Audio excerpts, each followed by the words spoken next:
Imagine it's late 2012 and Black Ops 2 is about to drop with the most ambitious zombies map ever called the Green Run TranZit, promising a massive zombies experience with multiple locations connected by a moving bus, something we have never seen before. But when TranZit launched, excitement quickly turned into disappointment. Players were frustrated by dense fog, endless lava pools and those annoying denizens that slowed everything down. Over time, TranZit became infamous as the worst zombies map of all time to many fans. Buildables felt clunky, the jetgun wonder weapon was fragile and the map's sheer size made setup tedious, especially for solo players. But what if I told you TranZit was supposed to be so much more?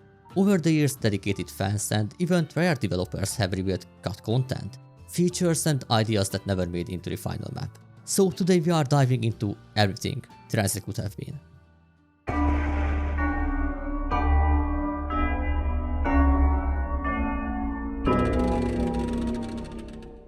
Treyarch originally planned two distinct versions of the map, one set before the events of Moon from Black Ops 1 and one set after.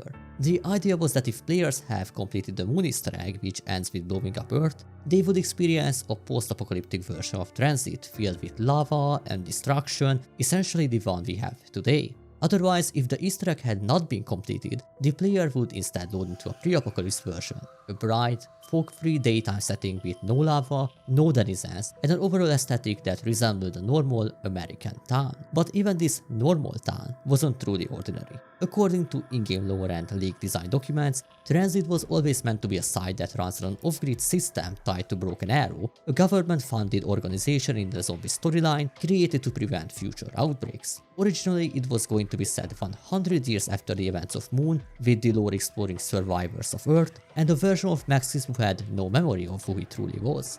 But this approach of the narrative was scrapped, just like the dual version map concept, which was too complicated to implement and risked fragmenting the player experience.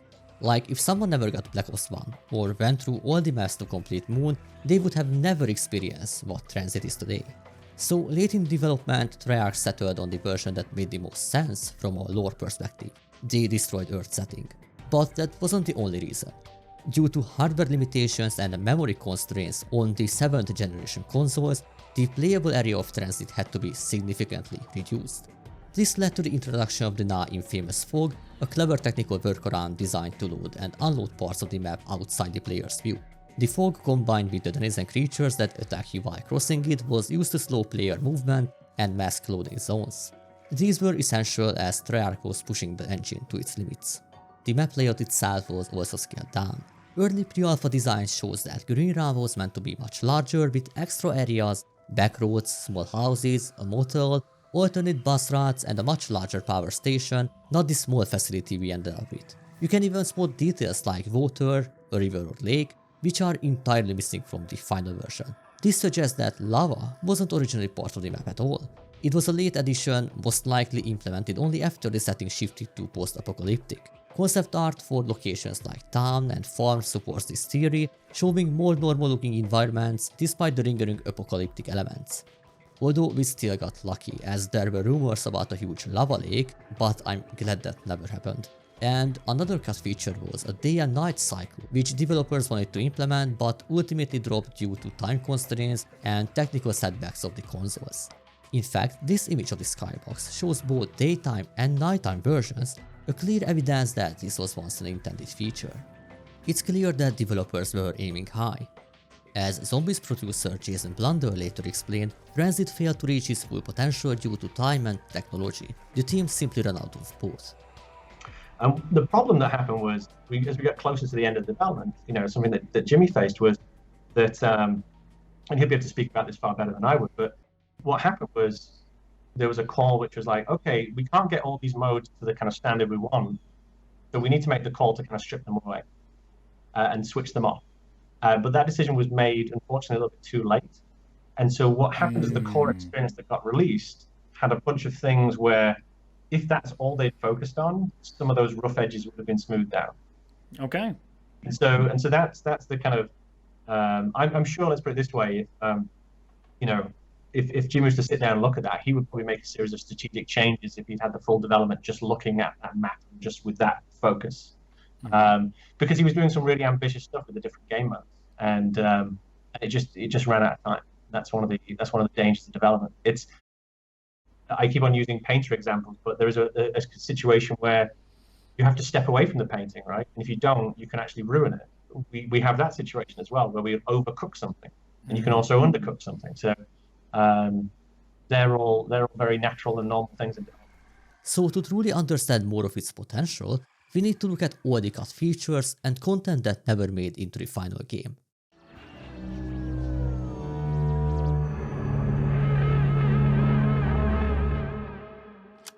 The boss is obviously the central gimmick of TranZit. It's how players move between the map's key zones faster, although it's crucial to learn how to move between the zones without the boss if you wanna master the map.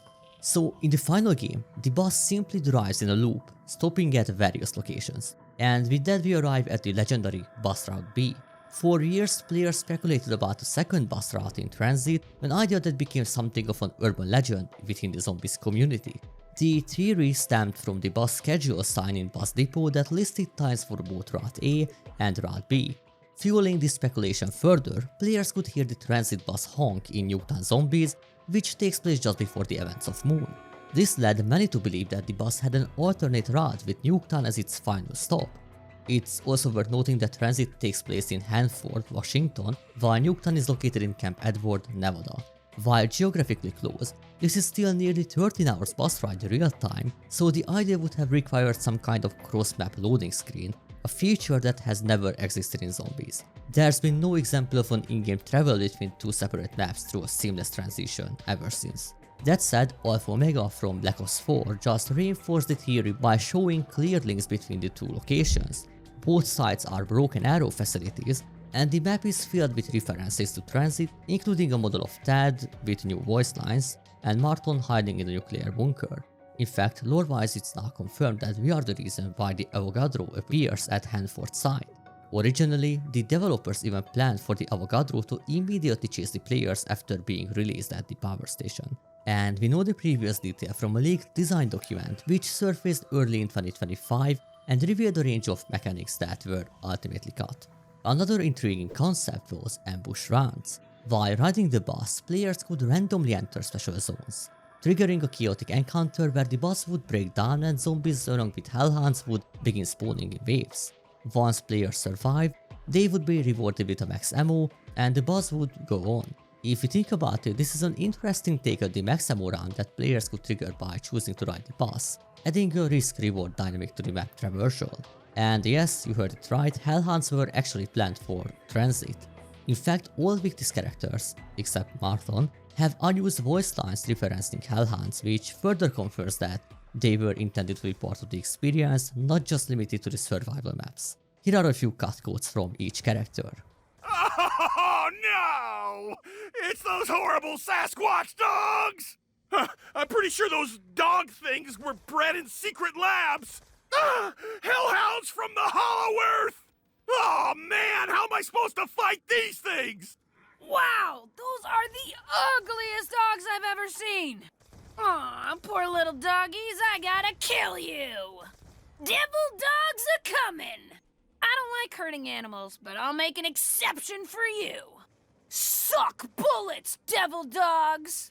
Whatever happened to poodles? I like poodles. Oh heck, gonna make these old legs run, ain't you? These things are uglier than my butt. Tell me I don't hear no demon dogs. Another cut feature was fuel management. Instead of having an infinite diesel engine, the boss originally needed to be refueled at the diner's gas station after a set period of time. Cut voice lines from Tad in early builds suggest that you would also have to pay for the boss, adding an extra layer of micromanagement. Just imagine if TranZit wasn't punishing enough. Now you would also have to keep track of the gas levels and your points to move between the areas. The leaked documents also detail additional boss upgrades that didn't make to the final cut. A roof-mounted turret and armor plating were considered. In the final game, there's a craftable turret that runs on turbine, but it's pretty shitty and temporary and can be destroyed easily by zombies. The original idea was to have a permanent defense system, an actual armor to reinforce the boss. The closest thing we have is the Steel Barricade perma-perk, which players can unlock by rebuilding 74 windows without assistance from Carpenter.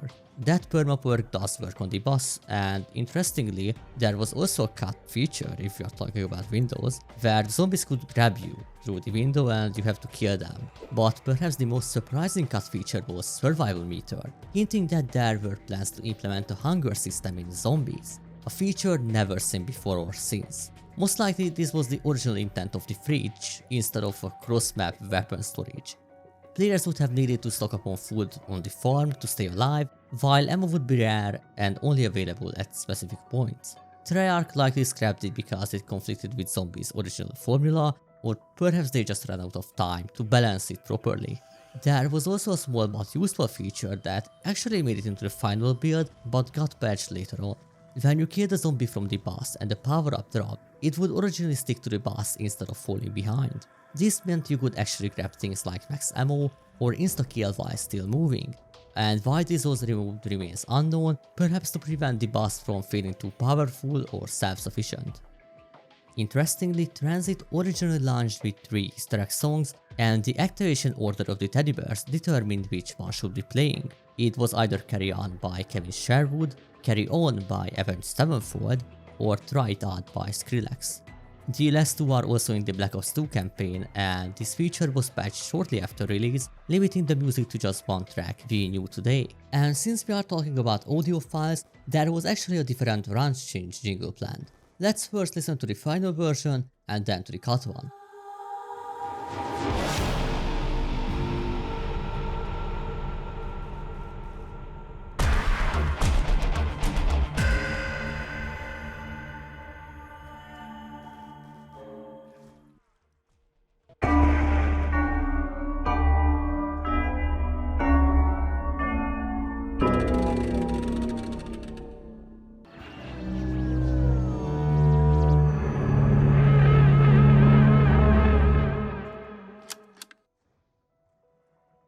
Okay, let's move to the story for a bit. TranZit marks the beginning of the Victus Crew's journey, with Richtofen now in control of the Ether after the events of Moon.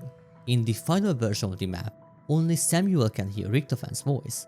This was a deliberate narrative choice, but unused voice lines suggest that Richtofen was originally intended to speak to all 4 characters. It seems they changed it late in development to make Samuel's connection feel more personal to the voice in his head. Additionally, there are cut lines from Maxis, including alternate instructions for powering the pylon, implying that there may have been different or more complex steps planned for the main quest. Here are a few of those cut audio clips for both Richtofen and Maxis that never made it into the final game. Is that all the damage those missiles did? I was hoping for less ground and more lava. It's like playing Don't Touch the Lava, but with real lava!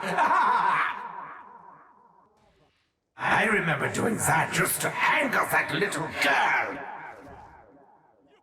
Oh, his screams are so delightful! Ah, this building looks familiar. No power, no juggernaut. You have it easy compared to how they had it. It looks like a max ammo, but I can't be sure. I can only see everything at the same time. That gift was just for you. Won't you throw it away? I think I'm offended. Speed Cola! Oh, how I miss that invigorating taste! Ah, the best drink of them all! Blah, blah, blah, vodka, vodka, blah, blah. Ah, I think I'm starting to miss that drunk. Is no one going to say anything about vodka? Ah, you guys are boring! You know, I think I'm starting to miss the other 3. Even a stupid American or drunken Russian could do better than that.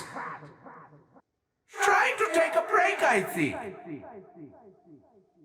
Now, which one of you is going to take care of that little bastard while everyone else runs around?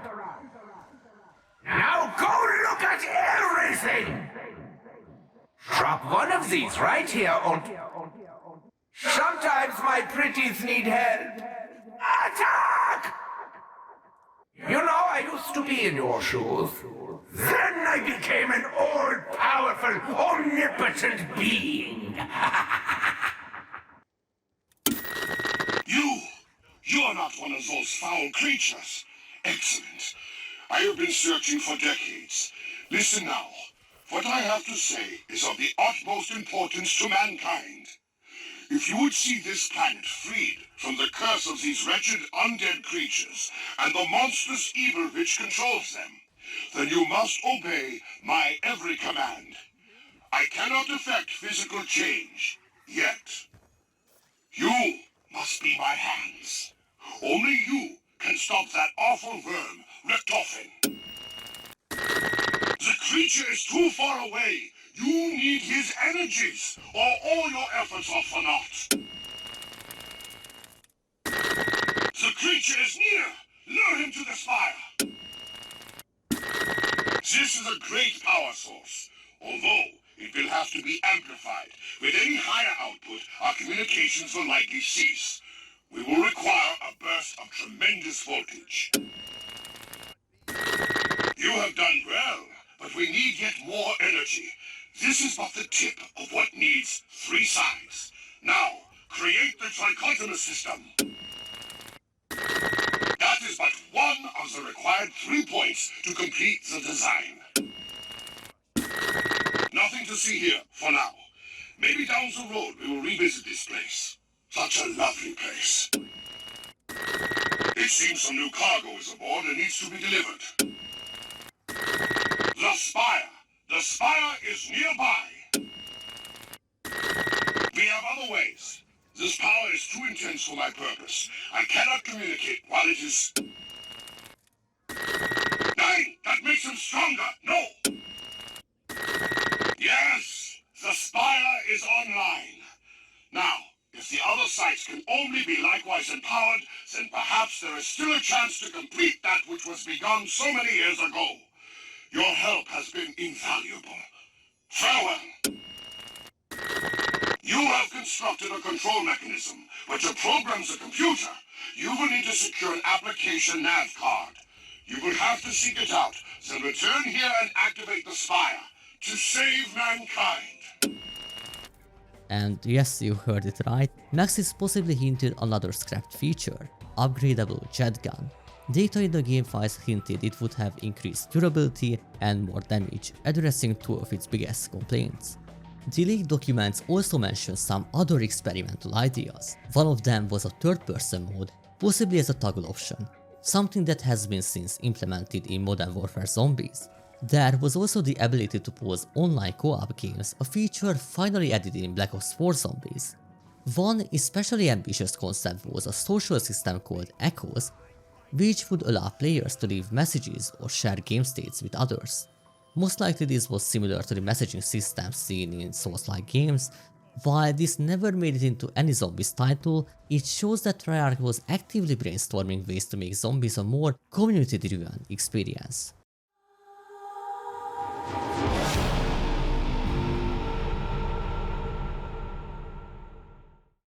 One of the most surprising things about TranZit's development is just how many game modes were originally planned.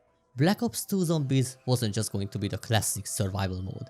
It was conceived as a full Zombies platform with multiple game modes and sub-maps all set within Rerun. Treyarch essentially envisioned TranZit as kind of a Zombies sandbox, but unfortunately, most of those modes had to be scrapped.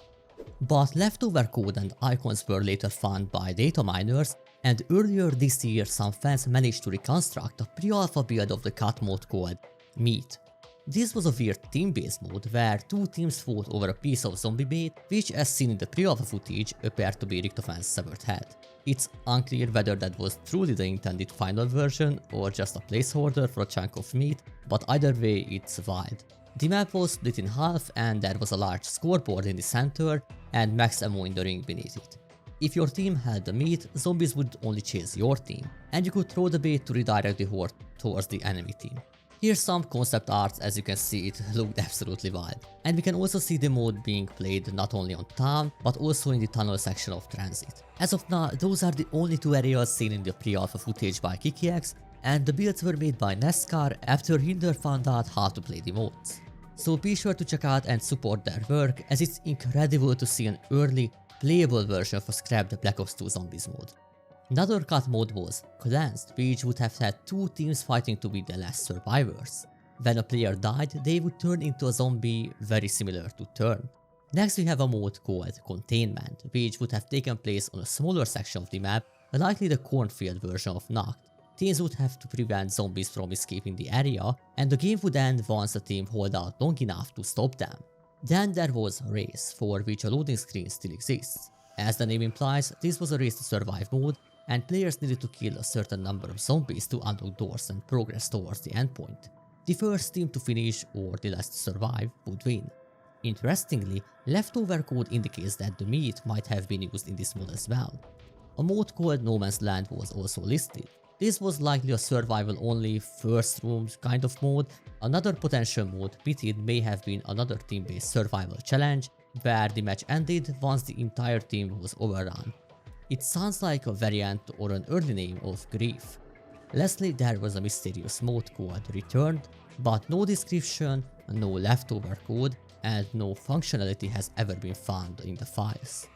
Each of these modes were meant to be played in a specific section of Green Run, effectively making TranZit into smaller challenge-based maps. According to code references, locations like Nacht, the cornfield, the power station, and the tunnel were all planned as standalone submaps. In the final game, however, only bus depot, town, farm, and diner were released as separate maps. There's even menu icons for power station survival map, as well as text strings referencing cornfield and Nacht modes.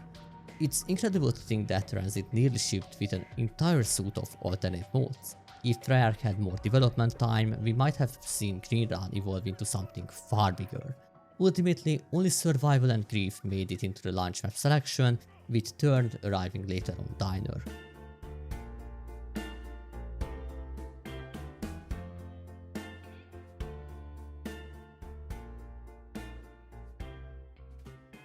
TranZit could have been a game changer for zombies. If all these features and modes had made it, Green Run would have been an entirely different experience. A dynamic world, multiple game modes, less annoying fog, hellhound attacks on a broken down bus, a day and night cycle, and even a second route to explore. Essentially, Black Ops 2 Zombies launched with an unfinished project, or perhaps an overfinished one, where many ideas were started, but only a few fully finished. Yet, TranZit is beloved by many fans, including myself. It sparked a trend in the community, millions of players brainstorming how to unlock secrets, and to this day, discussions about TranZit remake are very common. The good news, we might get some reimagination with Black Ops 7 coming this fall, as the teaser ended with a few seconds showing the newest Zombies experience, and it looked like TranZit, and even early leaks supports this theory. But even if those turned out to be false, TranZit stands as a fascinating what if in COD Zombies history. Whether you hated it or secretly loved it, you have to appreciate the sheer ambition behind this map. Thanks for joining me in this deep dive into TranZit's lost content. Comment down below what feature surprised you the most, and if you enjoyed this trip down memory lane, or should I say bus route B, leave a like and subscribe for more content like this.